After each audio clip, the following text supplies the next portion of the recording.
Whenever Vietnamese cinema is discussed, it's often criticized as having notoriously stiff-acting, horrible script, and embarrassing special effects. Maybe these criticisms are true, but there are many great Vietnamese films upstaged by these bad reputations. In this episode of Vietnamese Cinema, we spotlight 10 Vietnamese films that really deserve more attention. Please note, these films are made by domestic filmmakers, not by those from overseas. Number 10. Bar Girls. When Bar Girls was released in 2004, Vietnamese audience was traumatized by its radical tone and edgy subject. They were stunned by the dark and gritty portrait of Vietnamese urban life. The film felt very different from other Vietnamese films before, which were mainly about the war. Bar Girls tells the tragic lives of Vietnamese prostitutes. It shows how they become working girls and the bleak future ahead of them.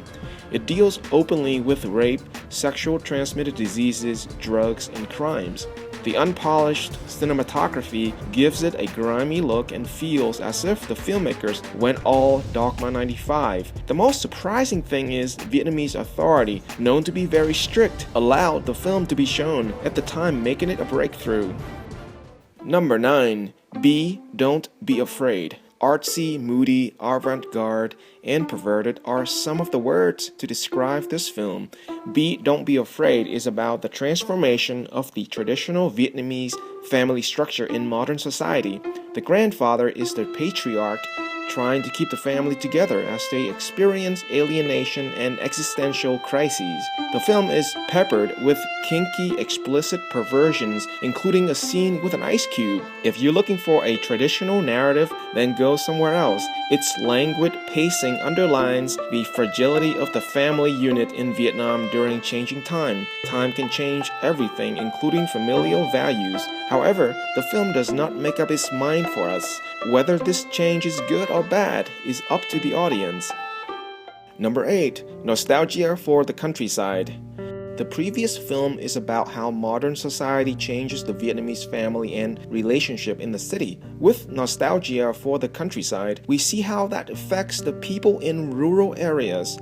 This film illustrates how technology and modern lifestyle make people in the countryside to question their way of life. The main character is torn between his love for the countryside and the hypnotic desire of the modern age, manifested by the arrival of his young, pretty aunt.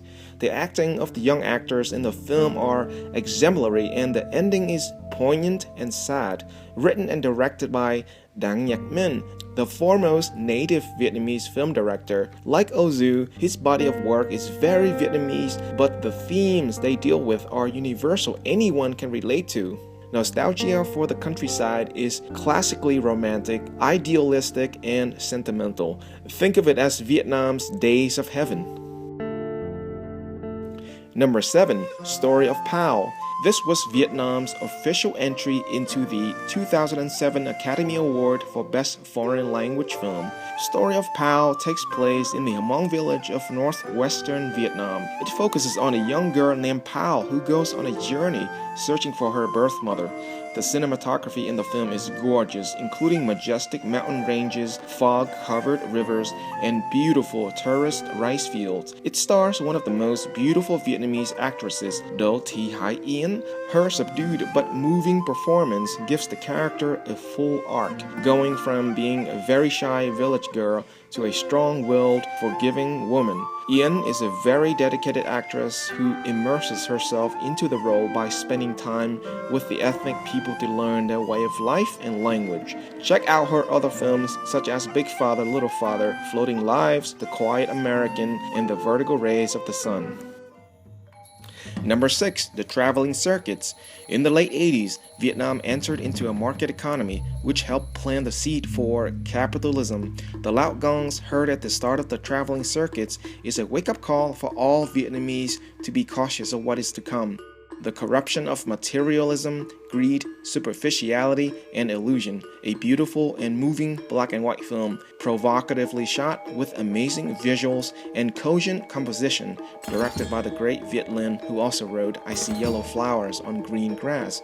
The film details how a ravenous traveling circus exploits the weakness of a naive ethnic mountain village, centers on a young boy's obsession with a false act of magic that leads to tragic consequences. Certain sequences in the film bring me to tears and evoke Mizoguchi, Fellini, and particularly The Spirit of the Beehives. Sadly, this coming-of-age story was banned in Vietnam and is still relatively unknown abroad.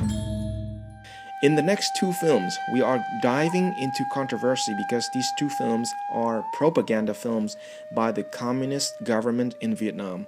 However, regardless of their ulterior motives, one cannot overlook the mastery in their filmmaking quality.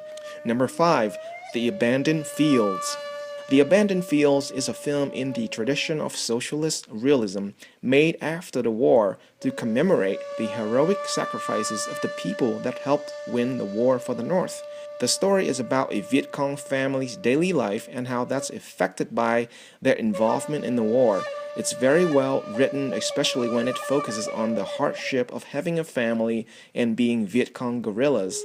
For example, one shocking scene where the baby nearly drowned and the outraged husband slaps his wife. It's a gut-wrenching scene regardless if there's a war or not, and it gives dimensionality to these flawed characters. Technically, the film is marvelous. The black and white camera work is very dynamic. There's a sequence where actors have to swim through the rice field with a baby trying to evade a helicopter. The camera is right there with them, giving the film a very documentary feel. We see a lot of creative camera work, especially during the snake scene, which reminds me a lot of another film called I Am Cuba, a must-see if you like films about the Vietnam War. I mean, how many American war films do you see that have a female as the main character? Number 4. Little Girl of Hanoi.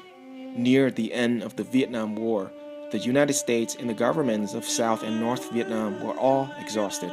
They all wanted to end the war as soon as possible. The collapse of a peace conference in Paris resulted in Operation Linebacker 2, aka Christmas bombing of 1972 in Hanoi. Basically, Nixon used this good cop bad cop tactic to coerce the North to yield to the terms in the Paris conference. It's one of the worst war atrocities, the Dresden of the Vietnam War. The civilians on the ground were the people who suffered. Little Girl of Hanoi was actually filmed at the time. The war-torn backgrounds were real. It's one of the most remarkable accomplishments in Vietnamese cinema. As always in Vietnamese films, the bleak story is of a little girl who searches for her missing family in the rubble after the bombing. There are bittersweet moments in the film, such as when she has flashbacks to being with her family who have perished. It reminds me of Grave of the Fireflies and Ivan's childhood. Technically, the film is very advanced. There are long, sweeping dolly shots and even sequences where the filmmakers incorporated animation. Little Girl of Hanoi is not just a propaganda film, it's an anti-war film that echoes the meaning behind the famous quote, "Lions led by lambs." When military leaders start wars behind closed doors, it's the innocent common men and women who have to pay the ultimate price. Number 3. Land of Suffering. Made in the early 70s, shown twice in South Vietnam, and shelved for over 20 years, Land of Suffering depicts a family being torn apart during the Tet Offensive in the city of Hue. Real actual footages of people fleeing the city were used in the film. In perhaps his only acting appearance, Trinh Công Sung, a legendary Vietnamese anti-war songwriter, poet, and artist, is a frail, wary, romantic, quiet, and hopeful survivor, a perfect personification of a nation that's been trampled on by colonial powers for more than 1,000 years. This long-lost masterpiece is a fitting companion film to Little Girl of Hanoi. Both films depict the sacrifices of civilians during the war and encourage Vietnamese nationalism. It's interesting to see the different approaches each film takes in dealing with the war. Little Girl of Hanoi promotes a call to arm and has a vengeful, militaristic tone, while Land of Suffering emphasizes on the healing powers of love and art. A scene where Song plays his guitar and another shows a couple meeting secretly to rekindle their love summarize what it has to say. To sing and to love are the best remedies for suffering. These two films need to be seen and analyzed together to understand the mentality of the North and the South during the war. One is an unapologetic propaganda to fighting back, while the other is a prayer for hope, compassion, and unity in the face of tragedy. Number 2. Bomb the Bumpkin. This is one of the funniest films I've ever seen. It's not rigid, serious, and depressing like the other Vietnamese films. What makes it distinguishing is that it shows Vietnamese cinema is not mainly about wars. It can poke fun at itself and laugh at itself. Loosely based on a folk song mothers and grandmothers sing to little children to put them to sleep, the film tells the story of Bom, a yokel who is being educated to become a scholar. Particularly hilarious are some of the misunderstandings involving Bom, his father, and his teacher as they struggle to instill in him some social skills. The entire production is top-notch, including fancy and colorful sets, costumes, and include creme of the crop actors at the time. There is a surreal dream sequence of a dance performance that displays very high production value, sprinkled with parody, jokes, and reinforced by very expressive and stylized acting, especially the delivery of dialogues. The film feels like an exuberant parade, plus the reason why it's one of my most beloved Vietnamese films is of sentiment. One of the things I remembered from childhood was while watching this film over at my neighbor's house, the government censored it and showed a different movie. Before we get to our number 1 pick, let's recap. Number 10 is Bar Girls. Number 9 is Don't Be Afraid. Number 8 is Nostalgia for the Countryside. Number 7, The Story of Pow. Number 6, The Travelling Circus. Number 5, The Abandoned Fields. Number 4, Little Girl of Hanoi. Number 3, Land of Suffering. Number 2, Bomb the Bumpkin. Our number 1 pick for the greatest Vietnamese film made by a filmmaker at home is The Story of Kindness and How to Behave. Out of all the films on this list, The Story of Kindness is the boldest, simplest, and yet the most complex. It's a documentary film stemming from the promise of one filmmaker to another. Tran Van Thuy, the director, along with his film crew, undertakes a journey to fulfill the dying friend's wish to make a film about kindness and suffering. On a surface level, this might sound pretentious, which is why it either got accused of being overly preachy or politically subversive. Looking deeper, the film derives the meaning of kindness and misery from its content as well as its form, cinema itself. By interviewing various Vietnamese from all walks of life, we get an idea of how ingrained kindness is in the root of all Vietnamese. However, the reality of Vietnam's violent history racked with poverty is chipping away at this compassionate foundation. When living in a country plagued by war, one's belief in kindness can get murky. Furthermore, this is an introspection to documentary filmmaking itself. A documentary filmmaker's duty is to tell the truth, regardless of opposition. However, where do filmmakers draw the line between art and exploitation? Thuy reflects his life as a filmmaker, and from this we can start to ask questions. What is the purpose of cinema or art? What is the artist's responsibility? Is she or he responsible for his or herself, the world, or the sake of art itself? Please subscribe to get latest updates on new episodes. Leave a comment if you know of any other films that should be on this list. Please hit the like button and share. Thank you for watching.